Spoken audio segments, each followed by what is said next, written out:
আসসালামু আলাইকুম। আমাদের চ্যানেলে আপনাদের সবাইকে স্বাগতম। আমাদের চ্যানেলে আমরা জমি জমা ও বিবাহ সংক্রান্ত বিভিন্ন আইনি সমস্যা ও এর সমাধান নিয়ে আলোচনা করে থাকি।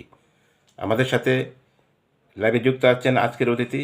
তো চলুন শুরু করা যাক আজকের আলোচনা। যদি আপনার ভাই বোন আপনার সাথে বন্টন নামায় দিতে রাজি না হয়, আপনার অংশ আপনাকে বের করে দিতে রাজি না হয়, তাহলে যৌথ মালিকানার ক্ষেত্রে আপনার এই উত্তরাধিকার সম্পত্তি আপনি বাবার কাছ থেকে পেয়ে থাকেন, মায়ের কাছ থেকে পেয়ে থাকেন, আপনার মা তার বাবার কাছ থেকে পেয়ে থাকুক, মামারা ভাগ দিতে চায় না, এ ধরনের কোনো সম্পত্তি হলে মানে উত্তরাধিকার সম্পত্তি আপনার সহ অংশীদাররা আপনার অংশটা বুঝিয়ে দিচ্ছেন না, আপনাকে দলিল দেখাচ্ছে না, কিন্তু তারপরেও আপনি আপনার অংশ বিক্রি করতে পারবেন।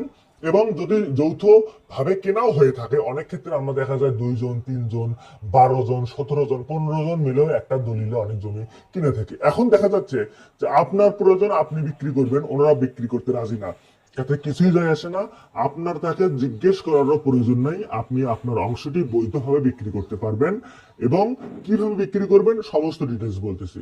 প্রথম কথা হচ্ছে যে উত্তরাধিকার সম্পত্তির ক্ষেত্রে আপনি যদি দেখা যায় যে হচ্ছে বাবার সম্পত্তি পাইছেন মানে ভাইরা দিচ্ছে না, ওই যে বললাম মার সম্পত্তি তার বাবার কাছ থেকে পাইছে কিন্তু আপনার মামারাও ছেড়ে দিচ্ছে না, আবার আপনি 3 জন 4 জন 5 জন মিলে জমি কিনেছেন ছেড়ে দিচ্ছে না, তখন আপনি কি করতে পারেন?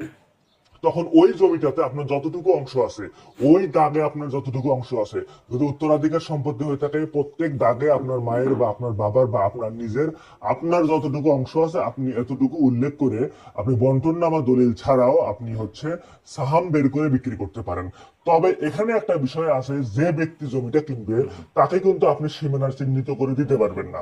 কারণ হচ্ছে ওই যতক্ষণ পর্যন্ত বন্টননামা হয় নাই, ওই দাগে আপনার অংশ কোন দিকে, মাঝখানে, ডান পাশে, বামে না সামনে, যতক্ষণ পর্যন্ত নির্ধারিত হয়নি ততক্ষণ পর্যন্ত আপনি আপনার অংশ সেল করতে পারবেন কিন্তু সীমানা দিতে পারবেন না। মানে কি, আপনি ধরলাম যে হচ্ছে একটা 30 শতাংশ জমি, সেখানে 6 শতাংশ আপনি মালিক, এখন 6 শতাংশ আপনি বিক্রি করলেন, আপনি 6 শতাংশ তাকে দিতে পারবেন, সে 6 শতাংশ ভোগও করতে পারবে।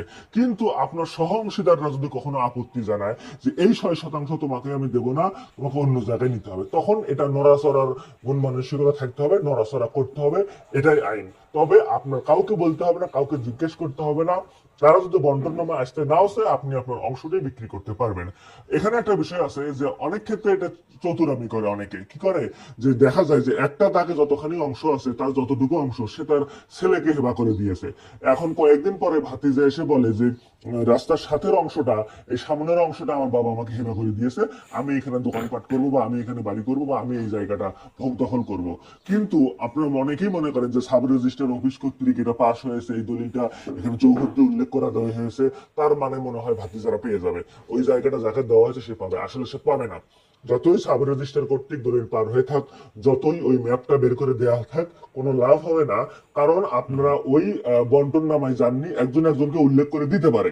বাংলাদেশে অনেক কিছুই হয়, যদিও এই চৌহদ্দি উল্লেখ ছাড়া সাব রেজিস্টার সাহেবের পাশ মানে করে দেওয়ার কথা, চৌহদ্দি উল্লেখ থাকলে তার দেওয়ার কথা না, তবুও অনেক ক্ষেত্রে তারা দিয়ে থাকে, অনেক কিছু খেয়াল করে না, বা এত বেশি ভিড় থাকে সাব রেজিস্টার অফিসে এগুলো চেক করার সুযোগ থাকে না।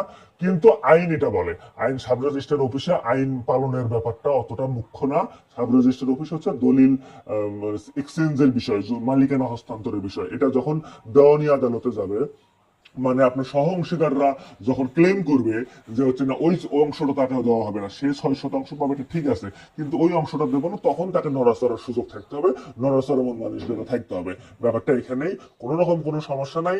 যারা বিক্রেতা তারা তাদের যতটুকু অংশ, যেখানে তার ভাইয়ের সাথে বোনের সাথে কেউ কোনো অংশ বিক্রি করুক না করুক কিছুই যায় আসে না, আপনি আপনার ওয়ারিশ সার্টিফিকেট দিয়ে আপনার সাহাম অনুযায়ী আপনার চেয়ারম্যান সাহেবের কাছ থেকে ওয়ারিশ সার্টিফিকেট ইস্যু করে আপনার সাহাম অনুযায়ী আপনি বিক্রি করতে পারেন, এবং যে কিনবেন সেও নিশ্চিন্তে কিনতে পারেন, কোনো রকম কোনো সমস্যা নেই। এটা কোনো কিছু হবে না, কোথাও আটকিবে না। এটা হবে অনেক ক্ষেত্রে ভাইরা বোনেরা মামারা এটা আটকে ধরে, ভাগ দিতে চায় না, ভাইরা অনেক সময় বড় ভাইরা বলশালী হয়, তারা ছাড়তে চায় না, দুই একটা ভাই দুর্দর্শ হয়, তারা ছাড়তে চায় না। আপনার কোনো টেনশন নেই, আপনি বিক্রি করবেন।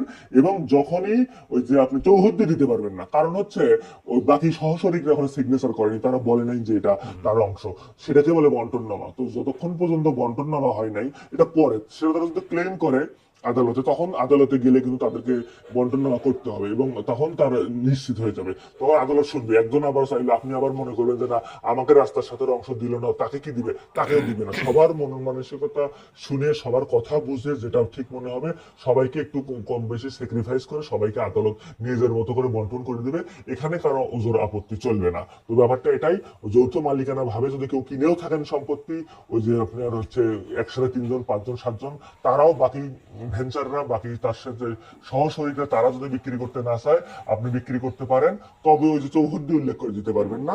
আর যদি চৌহদ্দি উল্লেখ করে কেনা থাকে তাহলে তো কোনো সমস্যা নেই, চৌহদ্দি উল্লেখ করে বিক্রি করে দিতে পারেন। আর যদি চৌহদ্দি উল্লেখ করে কেনা না থাকে সেক্ষেত্রে আপনি দিতে পারবেন না। যদি তারা কোনো আদালতে যায় নিজেদের মধ্যে যদি বনিবনাতে হয় যে না ঠিক আছে তুমি এটা নাও এটা নাও এটা নাও আমি এটা নেই, এভাবে যদি হয় তাহলে কোনো সমস্যা নাই। কিন্তু তারা যদি আদালতে যায় বাকি সহশরিকরা, যে তাকে কেন ওই জায়গাটা দেওয়া হলো, সে কেন ওটা দখল করছে, বা তাকে তার বাবা কেন ওই জায়গাটা হেবা করে দিল, সেক্ষেত্রে চেঞ্জ হবে, সেক্ষেত্রে এটা চেঞ্জ হবে। আদালত যেটা মনে করবে ভালো সেদিকে দিয়ে দেবে। আমাদের ভিডিওটি আপনার ভালো লাগলে লাইক, কমেন্ট ও শেয়ার করতে ভুলবেন না। আর এই ধরনের ভিডিও পেতে আমাদের চ্যানেলটি সাবস্ক্রাইব করে আমাদের সাথে থাকুন। ধন্যবাদ সবাইকে। আল্লাহ হাফেজ।